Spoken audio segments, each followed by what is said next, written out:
Non seulement Joseph Borrell a annoncé, hein, c'est le ministre des Affaires étrangères, c'est le haut représentant de l'Union européenne pour les affaires étrangères, qui a clairement annoncé que l'Union européenne allait punir les États africains qui se sont abstenus de condamner ce que eux, les Européens, appellent l'agression russe. Donc, ils vont punir les États africains.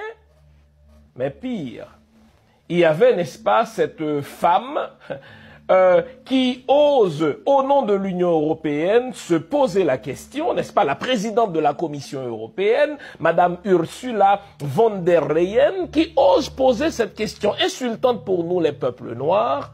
Écoutez sa question, mais de quel droit l'Afrique pense-t-elle par elle-même?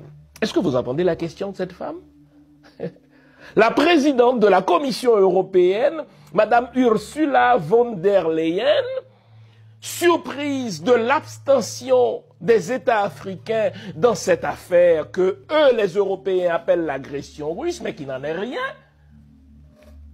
Madame a osé poser publiquement cette question à l'Assemblée générale des Nations unies, mais de quel droit l'Afrique pense-t-elle par elle-même? Depuis quand l'Afrique pensait-elle par elle-même, et surtout, qui lui reconnaît à l'Afrique le droit de penser par elle-même? Et je vous ai déjà dit qu'à la suite de sa déclaration, Joseph Borrell a annoncé que l'Union européenne allait punir les États africains qui n'ont pas clairement pris position pour les Occidentaux.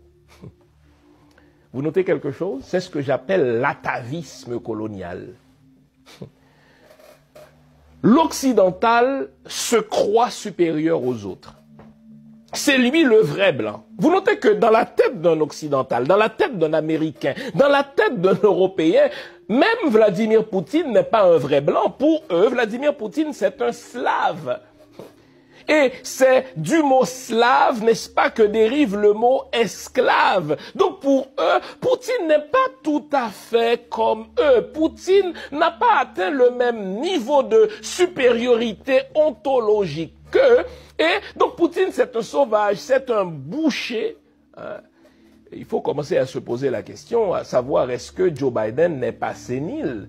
Quand le président des États-Unis, les États-Unis d'Amérique, qui ont saccagé le monde entier, les États-Unis d'Amérique qui ont pillé le monde entier, les États-Unis d'Amérique qui ont massacré plus de 200 millions